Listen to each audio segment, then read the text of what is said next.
백성과 나라와 방언과 임금에게 다시 예언하여 하리라. You must prophesy again about many peoples, nations, languages, and kings.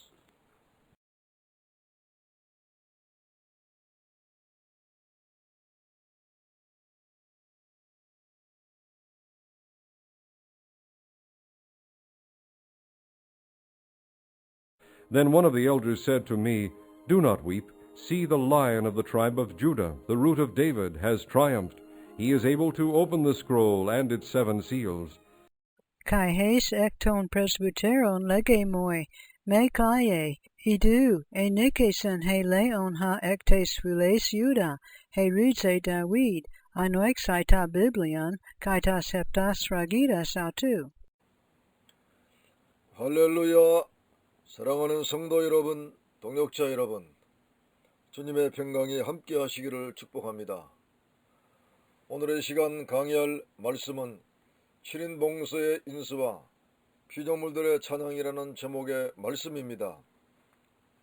사도 요한의 계시록 4장에서 보다 위에 계신 하나님과 보다 세계에서 하나님을 섬기는 영물들을 본 후에 5장에서 다시 성부 하나님의 영광을 보았습니다. 그런데 이번에는 하나님의 오른손을 보았고 그 오른손에 안팎으로 싣고 7인으로 봉한책을 보았습니다. 이 시간은 요한이 본 7인봉서 중심으로 강해를 하도록 하겠습니다.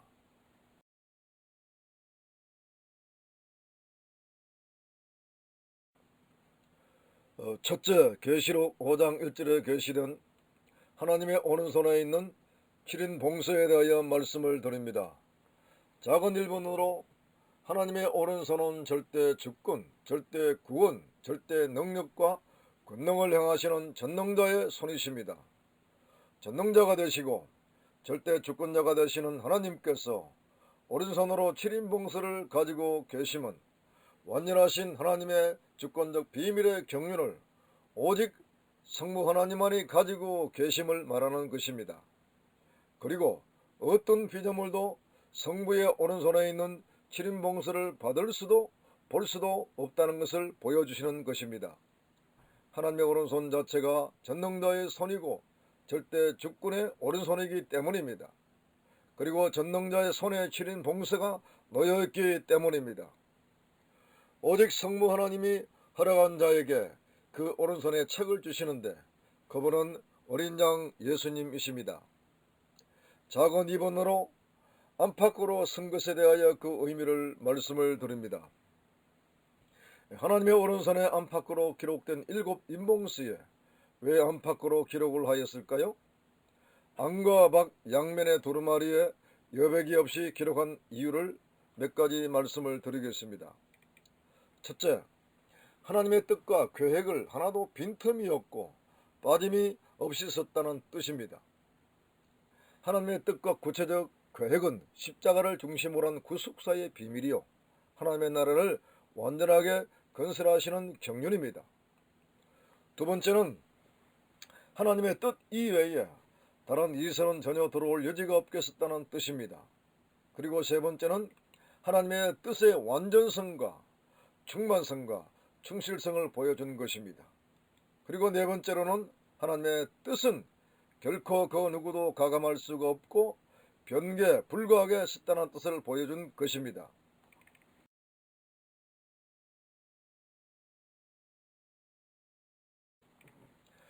작은 3번으로 7인으로 봉한책에 대한 의미를 말씀을 드리겠습니다.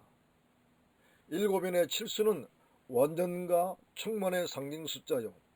그리고 이는 그 자체가 절대 주권, 절대 변개 불가, 확정과 증명의 상징이며 인친자의 절대 소유권을 의미하는 것입니다. 그러므로 7인으로 봉한책이란 첫째, 하나님의 구속사의 비밀이 완전하고 충만하게 기록된 책이라는 뜻입니다. 두 번째는 완전하신 하나님의 절대 주권의 책이라는 뜻이고, 세 번째는 7인봉서의 내용은 하나님이 보증하는 책이라는 뜻입니다. 네 번째는 하나님이 인을 쳤기 때문에 그 누구도 변개 불가한 책이라는 뜻이고, 다섯 번째는 하나님이 인을 쳤기 때문에 그 누구도 개봉할 수 없는 책이라는 뜻입니다. 그리고 여섯 번째로 일곱 인봉서의 책을 개봉할 자격자는 따로 있다는 것입니다. 둘째, 계시록 5장 2절에서 4절의 말씀을 보면 요한이 크게 애통해하는 모습과 24장로가 요한에게 응답하는 장면을 보게 됩니다. 작은 일본어로 요한은 왜 크게 애통을 했을까요? 요한은 힘있는 천사가 누가 책을 펴며 그 인을 떼기 합당하냐 하는 음성과 하늘 위에나 땅 아래에 너의 책을 펴거나 보거나 할 이가 없더라고 외치는 음성을 듣고 크게 울었습니다. 요한이 크게 애통한 이유는 7인봉서의 책을 펴고 개봉할 자격자가 없었기 때문입니다. 이 책을 인수하고 개봉해야만이 하나님의 뜻이 성취가 되고 인류의 구속사가 진행되며 하나님의 나라가 완성되는데 책을 인수하여 펼자가 보이지 않았기 때문입니다. 사랑하는 성도 여러분, 동역자 여러분, 저나 여러분들이 요한 같은 심령으로 울어본 적이 있습니까? 하나님의 거룩한 뜻이 성취되기를 사모하여 울어본 적이 있습니까? 멸망하는 죄인들을 바라보고 안타까운 주님의 심령으로 울어본 적이 있습니까? 목회가 힘들다고 울지 말고, 생활이 힘들고 고생스럽다고 울지 말고, 거룩하신 하나님의 뜻이 어수속히 이 땅에 성취되기 위하여 울며 기도하는 여러분들이 되시기를 축복합니다. 작은 일본어로 24장로 중 한 장로가 요한에게 응답을 했습니다. 크게 울고 있는 요한에게 24장로 중 한 장로가 울지 말라, 유대지파의 사자 다윗의 뿌리가 이겼으니 이 책과 그 일곱인을 떼시리라고 하셨습니다. 장로가 말한 유대지파의 사자 다윗의 뿌리는 예수 그리스도를 말씀하시며 이기었다는 말씀은 예수 그리스도의 십자가 승리를 말하는 것입니다. 예수님만이 죄와 사망과 마귀의 권세를 이기신 유일한 분이십니다. 사랑하는 성도 여러분, 동역자 여러분, 유대지파의 가문에서 사자로 상징된 예수 그리스도, 곧 승리하시고 왕이신 그리스도는 이미 오셨고, 또한 다윗의 왕통 가문에서 메시아가 오신다는 예언대로 메시아 되신 예수님은 이미 오셨습니다. 그리고 진정한 승리를 십자가상에서 이루셨습니다. 예수 그리스도만의 유일한 이긴 자가 되십니다. 그리고 이긴 자가 되시기 때문에 일곱 인봉서를 이미 개봉을 했습니다. 할렐루야! 사랑하는 성도 여러분, 동역자 여러분, 성부 하나님의 비밀은 예수 그리스도가 되십니다. 예수 그리스도께서는 하나님의 속에 있는 가장 깊은 비밀을 다 드러내셨습니다. 그 증거가 하나님이신 예수 그리스도의 십자가의 죽음이고 부활이십니다. 본체이신 성부 하나님 속에 계신 성자 예수님을 십자가로 나타내신 것보다 더 큰 비밀은 결코 없습니다. 다시 말씀드립니다. 결코 다른 비밀은 없습니다. 이미 계시된 말씀을 통하여 계시자 예수님께서 다 말씀을 하셨습니다. 십자가의 승리로 7인봉서는 이미 개봉하셨습니다. 이 사실을 계시록 10장에서는 다른 천사가 주님으로부터 펴놓인 작은 책을 받아 요한에게 전달한 사실로 더 확실하게 말씀을 하셨습니다. 할렐루야! 얼마나 감사합니까? 이제는 깨달은 말씀을 붙잡으시고 자신과 교회를 거룩하게 준비시키시기를 바랍니다. 주님을 영접할 수 있는 영광스럽고 거룩한 교회로 온전히 준비하시기를 주님의 이름으로 축복합니다. 아멘. 큰 세 번째로 계시록 5장 7절 이하에 계시된 7인봉서 인수와 이로 인하여 피조물들이 찬양하는 모습에 대하여 말씀을 드리겠습니다. 사랑하는 성도 여러분, 동역자 여러분, 일곱 인봉수는 이미 개봉이 되었습니다. 혹은 닫혀져 있던 작은 책은 이미 펼쳐졌습니다. 이 사실은 계시록 5장 5절에서 말씀하신 바와 같이 유대지파의 사자 다윗의 뿌리가 되신 예수님께서 십자가에서 승리하심으로 일곱 인봉수를 받으시고 개봉하신 것입니다. 5장 7절에서는 더 확실하게 어린 양이 보좌에서 나오사 성부의 오른손에서 책을 취하셨다고 말씀을 하십니다.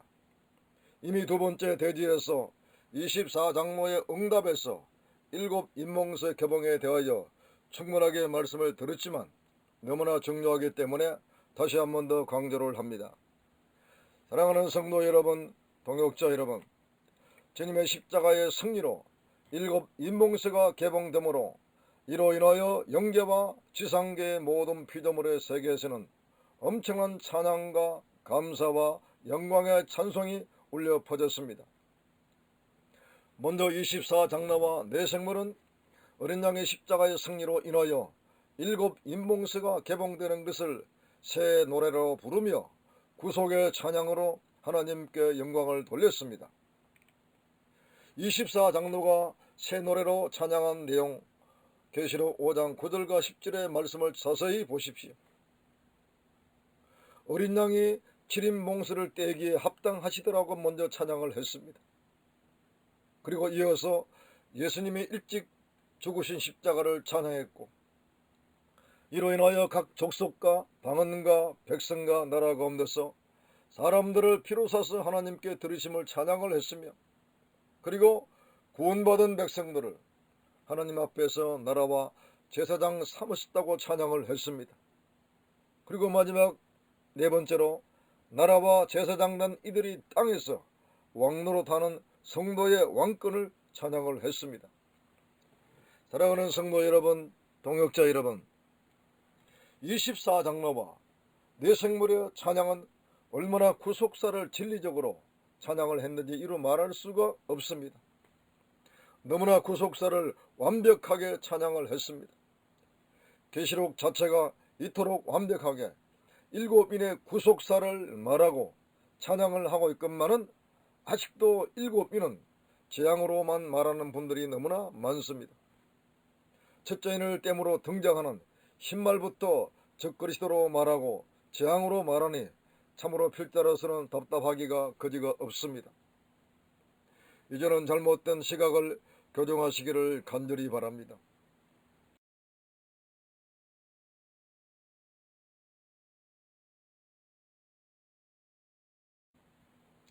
그 다음 24장로와 네 생물의 찬양에 이어서 천사들과 만물들의 찬양은 어떠합니까? 계시록 5장 11절 이하의 만만 천천의 천사들도 어린 양의 십자가 승리를 찬양하며 영광을 돌렸고, 이 땅의 모든 만물들도 어린 양의 십자가의 승리로 일곱인이 개봉된 것을 찬양하며 영광을 돌렸습니다. 사랑하는 성도 여러분, 동역자 여러분, 필자는 계시록의 특징을 말씀을 드리면서 계시록은 어린 양의 책이요 십자가의 책이라고 강력하게 강조를 했습니다. 오늘 계시록 5장 말씀을 볼 때 모두가 그렇다고 수긍할 수밖에 없을 것입니다. 그렇습니다. 어린 양 십자가 승리가 아니면 결코 구속사는 진행될 수가 없습니다. 계시된 일곱인의 구속사를 보는 눈이 활짝 열리기를 축복합니다. 정말 일곱인의 구조로 계시된 말씀을 통하여 하나님 나라의 건설의 설계도를 보는 눈이 활짝 열리시기를 주님의 이름으로 축복합니다. 아멘. 할렐루야.